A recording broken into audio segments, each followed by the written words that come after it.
we're here to talk about the incident that happened many years ago with Joy Gardner, and his son also, I believe, was at the age of 5 when the incident happened. So today, or this evening, we have got Clive Morrison with us. He's a political activist, and he represents the son of Joy Gardner. I believe his name is Graham Burke. Graham Burke. So Clive is with us this evening, and Clive will tell us exactly what he's been doing to promote Graham's sort of views and what has happened to him in the past and how he's coping and how difficult he's finding that life is, the challenges that life is sort of set for him. So anyway, Clive, I just want to thank you for coming in this evening. Well, thank you for having me to just address some of the truth and some of the issues which no doubt concern us as a community, particularly when we consider it's now 25 years since the passing of Joy Burke, Yes. because Gardner is relatively, well, it's well known to us, but her name is actually Burke, which is why it's Graham. That's why it's Graham Burke. Joy Burke and not Joy Gardner. Yeah, but it's more akin to say Joy Gardner because that's the history. That's what we're more familiar with. Can you tell us this evening exactly what you've been doing, how you've been helping? Well, I've been more so mentoring with Graham. I've shared the journey from the age of, say, 6 onwards to where he's at now, presently 30 plus. Right. So I've been fortunate that, owing to the circumstances, that I've been there more times than not over the past 25 years, or certainly 20 years. So I've seen him mature from being a wee child playing football, Right. and to now being a young man, having to face life's challenges, more so now as a father, and having to So when you say he's a father, he's got a son. He's got a son, Right. So which is I would say the dead stamp Right. of him. So clearly he wasn't able to deny Right. that he was the father of this child. Right. So therefore, his mother is missing out on her grandson. A grandson. So that's quite painful. It is painful, and even more so now. Yeah, it is painful. And as a mentor or as an advocate, and having to share some of the pains that he has endured. Right. And if I share with the audience who are out there presently, as recent as 3 weeks back, he was tagged. Right. Yeah. Why was he tagged? Well, we will say circumstances because it's not my story, it's his story. I'm just sharing part of that journey. Right. I am happy to say that he was not incarcerated. So the tag that was on him is no longer there. Right. Yeah, and I reminded the judge through my character reference as to the painful time to which we are in presently, owing to the 25 years since. Okay. Can you explain to us 25 years to this date, what has actually happened? Has he got his stay? Has he got his passport? Is he a resident of this country? So explain to us exactly what's going on and how how is it his life's been affected? Yeah. Well, has he got a passport? Yeah. The straight answer to that is no.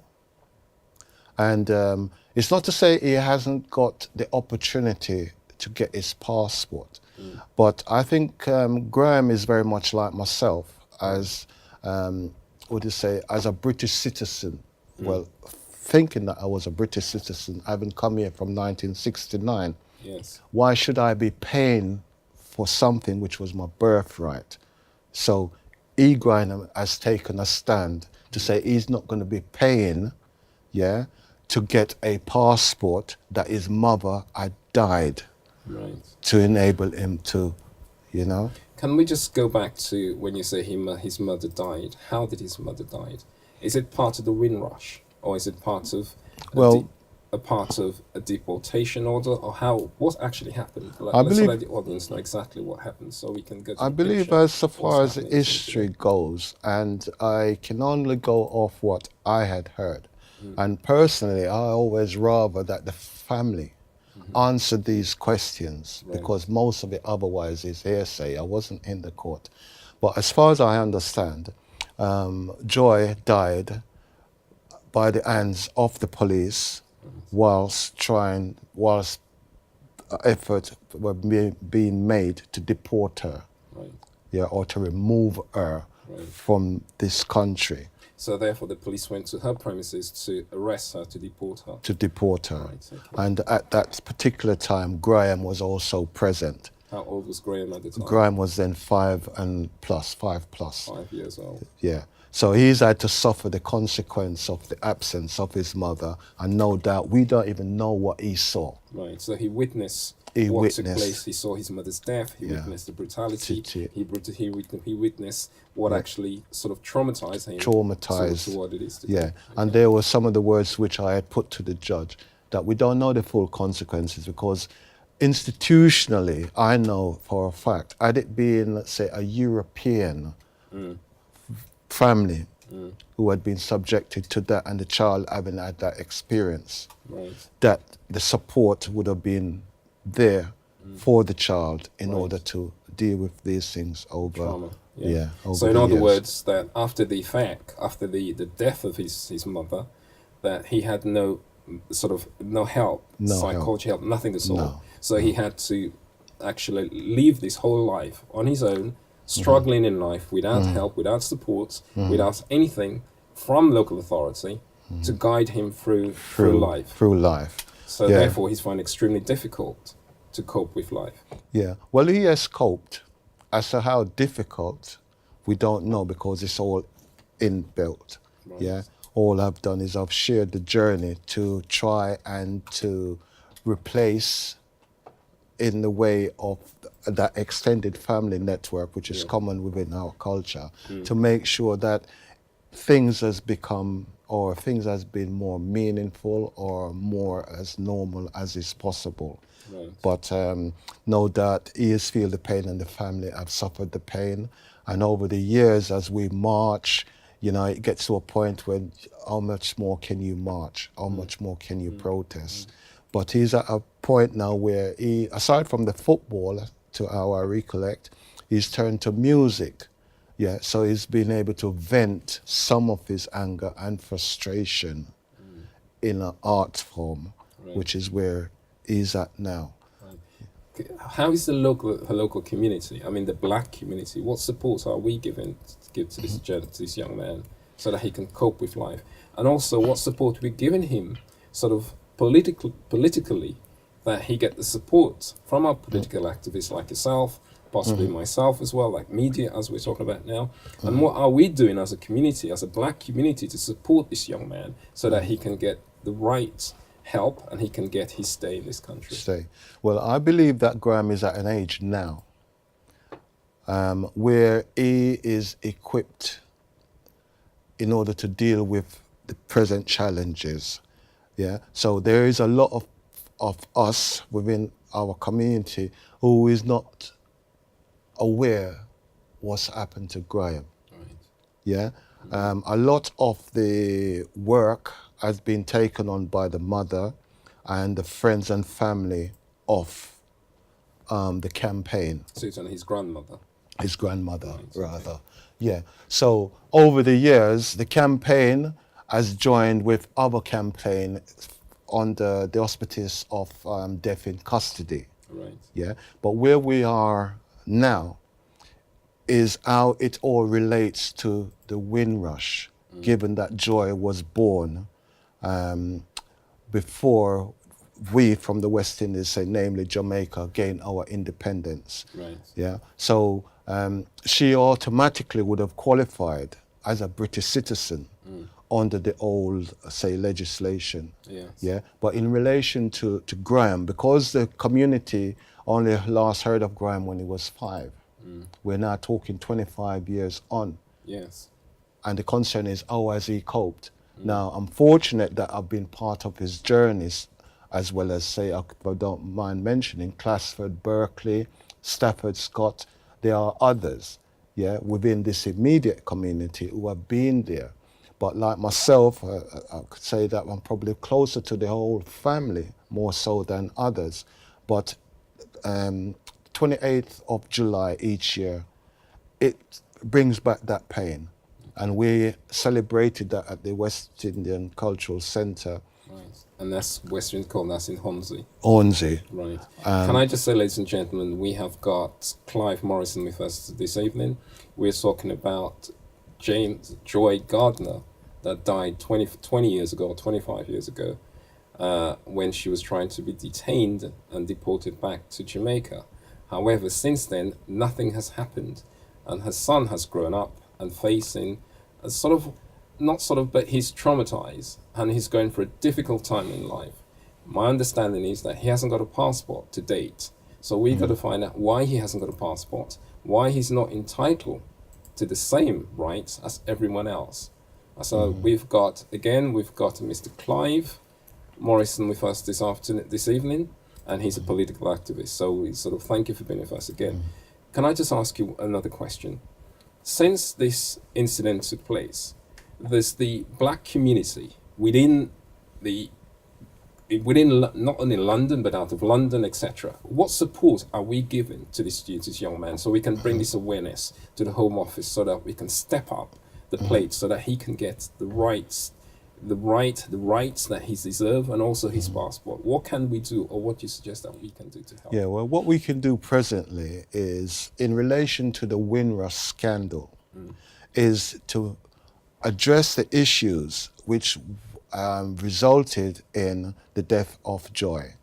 Because at the time to which Joy was killed, she was... Can I just interject? Is there an investigation still going on? I don't believe so. Okay. Yeah, I don't believe so. But myself, as you know, we were at Westminster, so we have made new contacts or re-established contacts around the Windrush scandals and as to how it would have impact on Joy's death going back these 25 years. Now, the reason to which these things have surfaced, no doubt, is because of the Brexit. So there is a lot of misrepresentation, and I think that is why, to a certain extent, we failed to support. Because if you don't mind me using the term, there is a stigma attached to us, as I say, whenever time we hear at the crack of our whip, our blood runs cold, and immigration is such a crack of that whip. Right. Yeah. So we tend to be more supportive of other people's issue than to really focus on our own issues. Right. Yeah. So presently, with the Brexit, there's a lot of emphasis on the European aspect of their rights, and they're still overlooking the Windrush generation, who historically had built and made major sacrifice in order for this community to be thriving today. Right. Ladies and gentlemen, let me just welcome you back again to Just Truth. Everything we discussed today or this evening and in future is the truth. We basically believe in truth, and we're going to emphasize on truth. So what's happening to this young man today is the truth.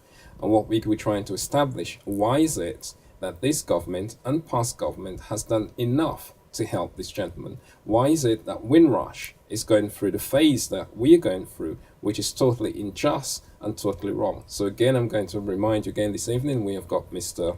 Clive Morrison this evening. He's a political activist, and he's there to address some of our issues. Clive, can I just ask you, with Windrush, the unjust, because we know the history of Windrush. So for those who doesn't know the history of Windrush, 70 years from this day that we were invited to come to this country by the British government to undertake the jobs that the white community didn't want to do. That's correct. So basically this is what it is. So today it seems that the government lost 50,000 of the landing cards, which is the data that would actually identify Joy Gardner, that she was a British citizen at the time. So therefore, her son is entitled to a British passport. So this is the gist of what is going on today. So we got Clive this evening. Clive, can I just ask you, do you believe or do you think that the British government has betrayed us? Most definitely. Most definitely. And the reason for that is that we have been discriminated against disproportionately in favor of our European counterpart. Right. And I would be saying we should have a level playing field, or if not a level playing field, then we should be treated more preferably. Yes. Because of our historical connection, not just in the language, but in the way of our justice system and all that is which is associated with a former British colony. Right. Yeah. So we have been let down terribly in this regard, and they continue to talk about the shortage of workers and stuff. Then we've got untold people from the Commonwealth. Yeah, because we were Britain's Commonwealth. Yes, We were always a source of their wealth. Yes. Yeah. So, as you would say, I'm Morrison. I'm African, but it's not an African name. Yes. You see? So, insofar as my name, what it suggests, I've got entitlement. But whenever I open the door and you see that it's not a white Morrison, but a black Morrison, suddenly you're going to say, but wait, where did this person come from? Right. You know, is he not a slave subject to, yeah? So that is the reality as to where we are at presently. So, in other words, you're saying that Brexit is giving priority to Eastern Europeans than to the Africans or island Caribbean. Most definitely. Yeah. Do you believe that the prime ministers of the Caribbean is doing enough to support the diasporas in this country that faces this issue? Do you think they actually address the situation by giving us the support that we need and put pressure on the British government because we're part of the Commonwealth? We should have priority. Do you think this is happening? It's not happening. What would you like to see happen? Well, I'd like to see, in the same light that the scandal erupted when they had initially refused, was to meet with our representations from the diaspora, for them to continue to work to make sure that they address the issues presently confronting us. So you need the high commissioners of all these islands in the Caribbean should meet with all diasporas and together to meet with this young man that faces this issue, and they should take up his case and listen to the problem he has. Do you think that's sort of that should be addressed? That should be addressed.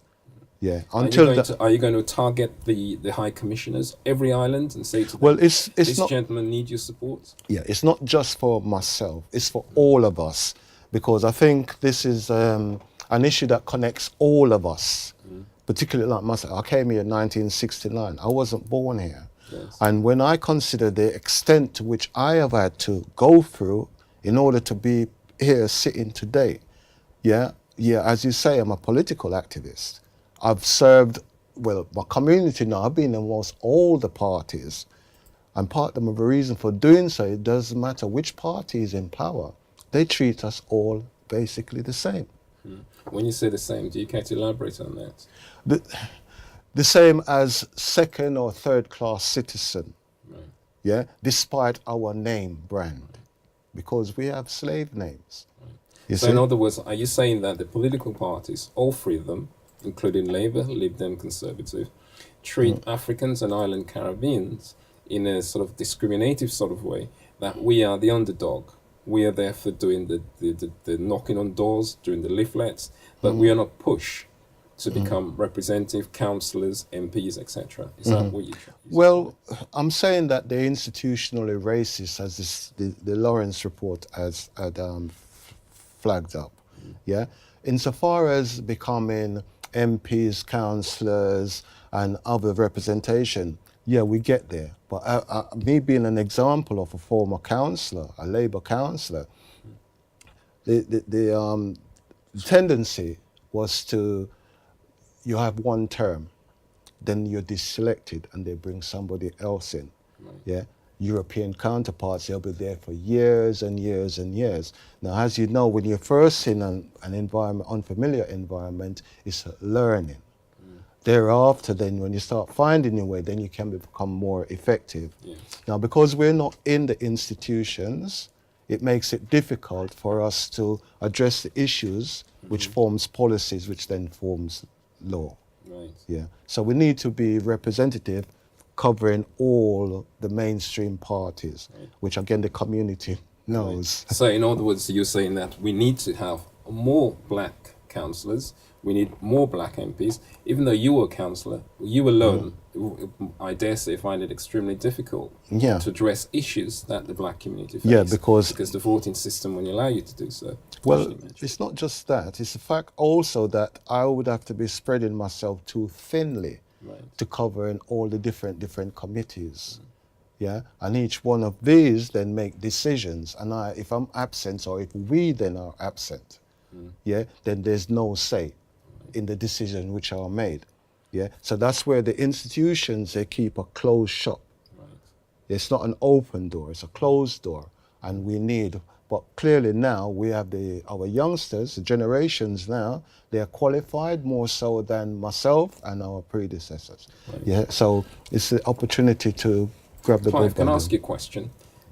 Sort of, whenever I go to certain forums and I meet the younger generation, they ask me this question.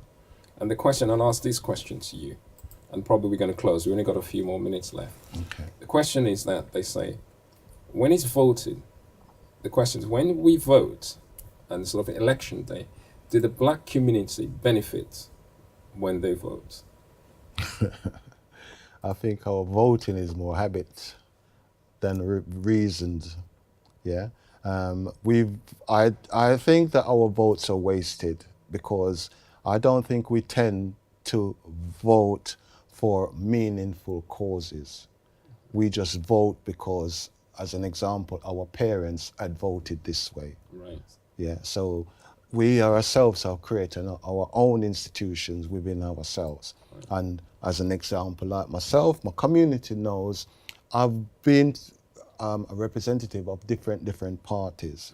More recent, Yeah. even though I'm presently back with Labour, I had been with, say, UKIP. Right. Yeah, and that was because obviously having come here in '69, seeing us going into the European Union in the 70s, and then seeing the consequence of that, particularly with our farmers and industries that we had in the West Indies and Africa. Okay. Yeah, We haven't got much time. Time is running. Another question I want to quickly put to you. Again, sort of our youth are asking the same question. I'll put a question to you. Do you think the black community or Africans or island Caribbeans will benefit from Brexit? What Brexit will do for them? What will they achieve? Staying in or staying out? What's your input on this? Well, obviously I've made myself a sacrificial lamb, so I believe we're better off outside. Right? Now, being out of Brexit opens up the opportunity for a level playing field insofar as trading is concerned. Yeah, but we're talking about the black community. Does the black community benefit for staying in or staying out? Is there any form of would they gain anything? Would they achieve anything? Would Brexit do anything for the black community? Because the black community is saying, well, what does Brexit do for me? What do I gain from Brexit? So would the black community waste their time voting, or just sit there and say, well, we're not interested, it does anything for us? Well, let's look at let's look at then what it's flagged up. It's flagged up this scandal, which no doubt had been ongoing. Certainly we know for at least 25 years they've been hostile. Therefore, that's part of the consequences that led to Joy's death. Being outside of that means now we're looking for a level playing field. So that is going to be of benefit to the younger generation who are now as equally as skilled, and educated as our European counterpart. Insofar as our industries or where we're from, it means also they should benefit because we were always like the breadbasket producing the organic farm stuff to this our mother country or Well, there's no such thing as mother country. But anyway, Well, I'm just however saying, that. I'm saying that because they gave us our name. Yeah. However, saying that, time is running thin. Mm-hmm. Sort of. So, in other words, the black community, I believe the in youngsters Brexit, will I think benefit. they will benefit I from firmly from believe Brexit, that. and they'll have a more of a say within the Yeah, Brexit. scenario. and I think this for them to develop their understanding because Right. they obviously have not experienced what we as elders have experienced. Right. They grow up more in harmony with their European counterparts, so Right. they don't know the consequences other than when they apply for the job, Right. and then they might Do see you the also stigma. believe that the black community has sort of left our youth, sort of in the sense that we have denied them of the culture, and you think we're lacking in culture because time is running out. Time is running out. This is just truth. We're here to talk about truth and only truth, and we're here to explore whatever subject we're talking about. Do you think the black community or our generation, myself, etc., has sort of in other words, let our youth down by not teaching them our culture and explaining to them that sort of, you need culture to move on? Do you think we let them down in that respect? I think in that respect we've let them down, but at the same time, our children, the state has taken our children from us, so we're not able to apply our own authority because they've given children the rights without the responsibility. So they grow up in a country which is somewhat alien or far from what those of us who are from the West Indies, Africa, are accustomed to. So it can't be as surprising that they would have lost some element of their culture.